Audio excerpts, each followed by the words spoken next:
Hello all, I am Sandeep and today I am presenting our paper Immigration Fear Induced Populism and Cross-Border Acquisitions co-authored with Sulaiman, Professor Krishna and Dr. Chandra from the University of Strathclyde. In the recent years world over, populism is on the rise. Recent evidence of populism include a wide array of political movements like the emergence of anti-Euro parties in Europe, anti-immigrant movements in Spain and Greece, Trump's anti-trade nativism in the USA, economic populism of Chavez in Latin America. A recent report by UNCTAD shows that the global FDI flow was 1.3 trillion in 2018, even after 3 years consecutive decline. There are indications to suggest that some of the causes for the decline in global FDI could be due to the growing episodes of geopolitical uncertainty, escalating trade tensions, all leading to global shift towards more protectionist policies from the populist governments. Does this then suggest, perhaps, that populism is affecting corporate international investments? So, what is the link? Prior studies note that heightened immigration-related fear sentiments, which breeds anxiety and fear among local inhabitants, leads to the growth of anti-immigration populist views. Although highly debatable, often two primary sources of IFS are cited.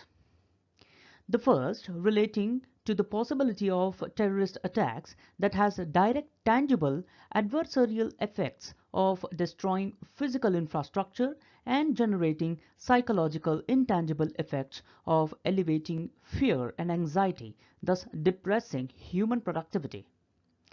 The second source of IFS stems from the local populace perception of growing pressure of limited public resources like land, jobs, housing, and others, which need to be competitively allocated among immigrants and the local populace.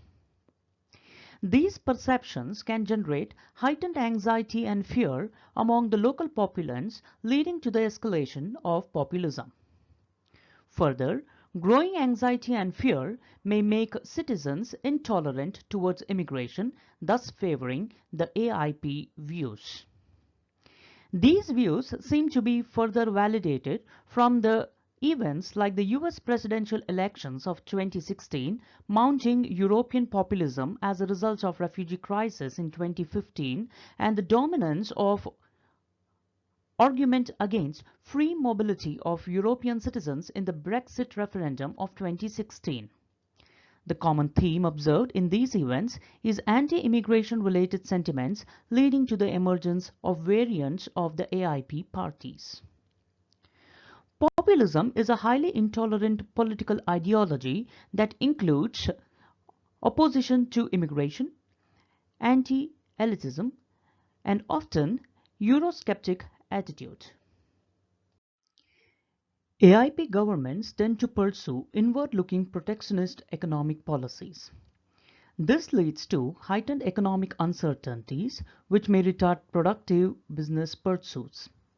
Such uncertainties, along with protectionist policies, may dampen investors' willingness to undertake risks and deter them from investing in these markets. Thus, the key question we ask in this research is, does immigration-led fear that generally votes in populist government affect the flow of inbound cross-border acquisition activities? Using economic arguments from corporate uncertainty and investments literature and support from studies linking human psychology and their voting behaviors, we develop the following hypotheses. Higher degree of IFS is associated with lower inbound CBA activities. The negative link between IFS and inbound CBAs is more pronounced in countries run by AIP governments compared to non-AIP governments. The negative link between IFS and inbound CBAs is more pronounced in industries that have high labor intensity compared to low labor intensity. We test our hypotheses in a multi-country setup that includes France, Germany, UK, and the USA. We conduct our investigations on the CBAs announced between 1995 and 2017 and apply the standard filters as per literature. This generates 29,576 inbound CBA deals, representing 21% of the total 140,706 M&A deals of both public and private firms for our sample period. We use Immigration-Related Fear Index by Bakar, Bloom and Davis as a proxy for IFS. We apply various fixed effects and probit model for our investigation. Further, to mitigate the concerns of endogeneity and establish causal effects, we use 9/11 and European refugee crisis as exogenous events and conduct difference in difference estimates. Our empirical investigations, supported by a battery of robustness checks, reveal the following. We find strong inverse nexus between IFS and CBAs, indicating heightened immigration fear sentiments in the target host country eventually leads to reduced inbound cross-border acquisition activities. Exploiting the events of 9/11 and European refugee crisis as exogenous shocks in a quasi-natural empirical approach of difference in differences further validates these findings. Consistent with the economic reasoning-based conjectures, we find that the inbound CBA bids declined significantly among the firms located in countries with AIP-leaning governments, and the negative effect of IFS on inbound CBAs is greater in labor-intensive industries. Firm-level analysis shows that the probability of a firm being acquired is significantly reduced by IFS. We also find that higher IFS is associated with the lower probability of CBA deals being completed and a significant delay in the completion of deals. Taken together, all the empirical results lend credible support to the conjecture that amplified IFS depress inbound CBA activities. Now, I discuss the implications of our study. First, corporate managers should incorporate IFS as one of the key factors in deciding where to invest and in assessing the potential outcomes of international investments. This is important because the possibility that heightened IFS might not only foster higher degree of policy uncertainties, but also the risk that the government may pursue protectionist measures in terms of international trade and investments becomes imminent. As a result, corporate managers may consider delaying CBA bids until the business environment becomes more liberal and policy-related clarity emerges both at home and abroad. Our finding is also important for policymakers as their political responses with respect to IFS that may potentially lead to the introduction of more protectionist and anti-global policies might be detrimental to the efficient allocation of capital in the economy. Such policies alter businesses' access to human capital, a key objective of going multinational.